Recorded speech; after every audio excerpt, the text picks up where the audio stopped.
తిరుపతిలో తీవ్ర విషాదం చోటు చేసుకుంది. వైకుంఠ ద్వార దర్శన టోకెన్ల జారీ కేంద్రాల వద్ద తొక్కిసలాట చోటు చేసుకుంది. 2 వేర్వేరు చోట్ల తొక్కిసలాట జరిగింది. ఈ ఘటనలో మరణాల సంఖ్య పెరిగింది. మృతుల సంఖ్య 6కు చేరింది.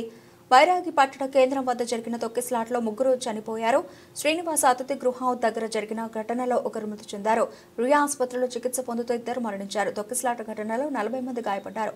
బాధితులను రుయా స్విమ్స్ ఆసుపత్రులకు తరలించి చికిత్స అందిస్తున్నారు. వైకుంఠ ఏకాదశి రోజున తిరుమల శ్రీవారిని దర్శించుకుంటే మంచి జరుగుతుందన్న భక్తుల నమ్మకం. వైకుంఠ ద్వార దర్శన టోకెన్ల కోసం భక్తులు పెద్ద సంఖ్యలో టోకెన్ల జారీ కేంద్రాల వద్దకు తరలివచ్చారు. ఉదయం నుంచి భక్తులు ఆ కేంద్రం వద్ద వేచి ఉన్నారు. క్యూ లైన్లోకి భక్తులను వదిలే క్రమంలో ఒక్కసారిగా తోపిసలాట జరిగింది. అయితే నిజానికి గురువారం ఉదయం 5 గంటలకు టోకెన్లు జారీ చేయాలని టీటీడీ నిర్ణయించుకుంది. అయితే ఊహించిన విధంగా తొక్కిసలాట జరిగి పలువురు భక్తులు ప్రాణాలు కోల్పోవడం తీవ్ర విషాదం నింపింది. భక్తులకు క్యూ లైన్లోకి పంపేందుకు గేటు ఓపెన్ చేశారు. ఆ వెంటనే భక్తులు ముందుకు రావడంతో తోపులాట జరిగింది. ఈ ఘటనలో కొందరు భక్తులు కింద పడ్డారు.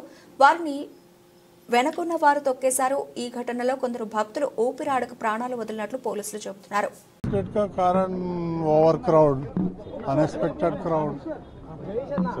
The unfortunate incident.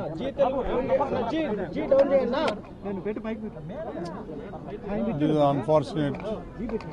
सर आप इसके पहले आप प्रिपेयर नहीं थे, प्रिपरेशन में थे कि नहीं इतने लोग आएंगे ऐसे कर